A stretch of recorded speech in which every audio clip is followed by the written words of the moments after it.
Alors, je reviens sur la question de l'interpolation. En ce vendredi 12 ou 13 janvier 2018, comment repère-t-on une interpolation? Parce que finalement, les gens ne sont pas formés à cela. Comment repère-t-on que quelque chose est faux, est une contrefaçon, a été antidaté, a été rajouté, a été enlevé? Comment peut-on dire que quelque chose manque? Il y a quelques tests de quotient intellectuel. Il y a même un jeu qui s'appelle The Odd Man Out. L'intrus, repérer l'intrus. On vous donne une série de 10 facteurs, de 10 personnages, de 10 images, de 10 icônes. On vous dit qu'il y en a une des 10 qui ne colle pas avec la suite, avec la série. Donc si vous êtes intelligent, vous trouvez l'élément d'intrusion, Odd Man Out. Odd Man Out, ça veut dire en anglais, mettez à l'extérieur le facteur qui est décalé, qui ne correspond pas. Et puis il y a ceux qui ne sont pas capables de le faire. Donc ça, c'est déjà une question d'intelligence. Je voudrais quand même vous donner quelques trucs à ce sujet, quelques recettes pour repérer l'interpolation. Et je vais prendre comme exemple la Bible. C'est un des sujets favoris, mes corpus favoris, depuis quelque temps en tout cas. Je prends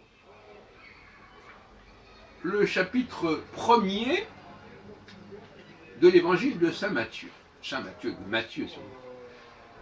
Donc le tout début du Nouveau Testament. Les premières pages du Nouveau Testament. Parce que c'est dans le chapitre 1er, après la généalogie de Joseph, etc., et on aboutit à quelque chose d'assez étonnant, parce que finalement Joseph serait effectivement le descendant de celui-ci, celui-là, mais il n'est pas le père de Jésus. Donc là, il y a un souci. À quoi bon parler d'une généalogie s'il n'est pas le père de Jésus? Alors, qu'il l'ait adopté, peut-être, mais l'adoption n'est pas, c'est une forme de conversion, ce n'est pas une solution, quelque part. À moins que. Et ensuite, toujours dans le même chapitre premier, on parle de la naissance, justement, de ce fameux Jésus. Et alors, c'est un songe. Joseph a un songe. On lui dit qu'il va y avoir un enfant qui sera, il y aura du Saint-Esprit, je crois, et qui s'appellera Jésus.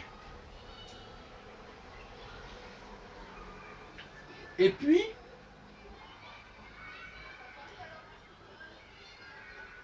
on nous raconte que Marie va avoir un enfant qui s'appellera Emmanuel. Immanuel. Avec nous, Dieu. Elle. On trouve entre parenthèses que c'est bien ce elle qui définit le peuple, le Dieu d'Israël, et non pas Yahvé. Immanuel. Ok. Il y a d'autres cas où, effectivement, c'est le terme Yahou qui est utilisé, comme dans Eliaou, Jérémiaou, etc. En tout cas, ici, Emmanuel, c'est elle, c'est Dieu. Intéressant. Il y a cette dualité entre le El ou Elohim et Yahvé, Yahou, etc. Et puis, juste après, on nous reparle de Jésus. Alors, il a deux prénoms, Jésus, on ne comprend pas très bien de quoi on nous parle, finalement. Hein? Alors, donc on est toujours dans le chapitre 1er, oui, on n'a pas bougé, on est toujours dans le chapitre 1er de Matthieu. Alors, donc on est dans les toutes premières pages. Donc, on est au chapitre 1er, le Seigneur se montre à Joseph dans un rêve. Il lui dit, Joseph, fils de David, n'aie pas peur de prendre chez toi Marie, ta femme. Oui, l'enfant qui est dans son ventre vient de l'Esprit Saint.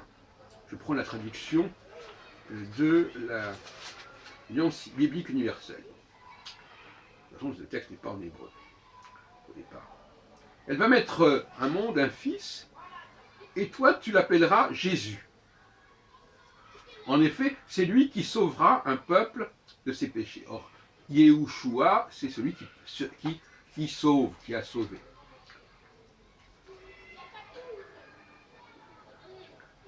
Et ensuite, ainsi se réalise ce que le prophète a dit de la part du Seigneur. Alors le prophète ici, c'est Isaïe. La jeune fille attendra un enfant, elle mettra au monde un fils, on l'appellera Emmanuel, qui veut dire Dieu avec nous, ou plus exactement avec nous Dieu. Exactement. Et ça c'est de l'hébreu. Donc ça veut dire quand même qu'il parle hébreu. En tout cas que Isaïe parlait hébreu. Bon, là effectivement, cette citation a peut-être été traduite à ce moment-là. Quand Joseph se réveille, il fait ce que l'ange du Seigneur lui a commandé, il prend sa femme chez lui, mais il ne s'unit pas à elle jusqu'au jour où Marie met au monde un fils. Joseph donne à l'enfant le nom de Jésus. Donc, une interpolation, si vous voulez, parce que on parle de Joseph qui a son rêve, après il se réveille et il appelle Jésus comme c'était annoncé dans le rêve, mais entre-temps, on a un passage qui vient s'intercaler et qui nous parle de ce que le prophète, entre parenthèses Isaïe, c'est pas dit, a dit de la part du Seigneur, et qui concerne le fait qu'il s'appellera Emmanuel. Alors, donc il y a deux prénoms pour Jésus. Tantôt il s'appelle Jésus, tantôt il s'appelle Emmanuel. Alors, voilà un élément d'interpolation, si on veut. Parce que si on supprimait ce passage sur Emmanuel, le texte serait totalement cohérent. Et justement, c'est justement cette cohérence qui se maintient, au contraire, qui apparaît lorsqu'on enlève un élément, qui fait apparaître que cet élément était une interpolation. Alors, bon, là, on pourrait dire, mais non, c'est une citation. Oui, mais c'est quand même curieux que, en tout cas, il y a un décalage. Pourquoi n'appelle-t-on pas Jésus Emmanuel? Comme si la vocation de cet enfant Emmanuel ne comportait pas l'élément qui est en rapport avec Jésus. Vous voyez ce que je veux dire? C'est-à-dire qu'on reconnaît que certes, le prophète a parlé d'un enfant qui s'appelait Emmanuel, mais là on nous ajoute quelque chose qui n'était pas dit chez le prophète. En effet, c'est lui qui sauvera son peuple de ses péchés. Yehoshua. Donc cette notion de là, c'est un futur, on pourrait discuter de ça, un futur qui indique la notion de... Et c'est expliqué clairement. Mais là encore, ça ne fait sens qu'en hébreu. Je pourrais quand même le préciser. Donc, tout le texte de Matthieu n'est compréhensible qu'en hébreu. Et ça veut dire que le nom de Jésus est un nom hébraïque, qui comporte une signification hébraïque. Et apparemment, Joseph a reçu ce songe en hébreu. Bon, je dis ça parce qu'on dit souvent, est-ce que c'est de l'hébreu ou pas de l'hébreu? Là, en l'occurrence, on est dans l'hébreu. Aussi bien avec Josué, pardon, quoique Josué aussi, on pourrait dire aussi ça, aussi bien avec Jésus qu'avec Emmanuel. On est complètement dans la culture hébréophone, hébraïque. Voilà, alors, bon, pour terminer cette petite intervention, c'est le cas de le dire, on pourrait donner des tas d'exemples comme celui-ci. Par exemple, dans le chapitre 3 de l'Exode, j'en ai parlé considérablement, on nous dit que Dieu se révèle à Moïse en disant qu'il est le Dieu des patriarches. Après, toujours dans la continuation de ce chapitre 3, il est dit qu'il est le Dieu des Hébreux. Et puis au milieu de ce discours, une interpolation. Tout d'un coup, je suis celui qui est. Et là encore, si on supprimait cette interpolation, qui vient un peu comme des cheveux sur la soupe. Je suis le Dieu qui... Voilà. Donc je suis celui qui est. Et entre les... Donc, donc finalement, on a deux théologies qui se croisent dans le même chapitre 3. Comme tout à l'heure, dans le chapitre de Matthieu, on a deux lectures de la naissance de Jésus qui se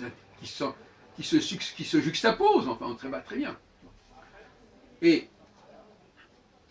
d'aucuns, c'est assez amusant, ne retiennent de ce chapitre 3 que cette formule qui ne concerne pas les Hébreux. Alors, tout ce qui concerne les Hébreux, on évacue. Mais par contre, la présentation d'un Dieu universel et total, etc., là, on le garde. Il y a donc là une tension entre deux conceptions de la divinité, une divinité verticale qui serait liée à une généalogie, à une chronologie, qui est vrai aussi dans le cas de Matthieu, puisqu'on nous parle d'une généalogie de Matthieu. De l'autre côté, un discours beaucoup plus général sur le divin, branché, qui nous renvoie au premier chapitre de la Genèse, sur Dieu créa le ciel et la terre, etc. Et là encore, c'est une espèce de citation, si on peut dire, qui vient s'interposer, s'interpoler au sein du chapitre 3.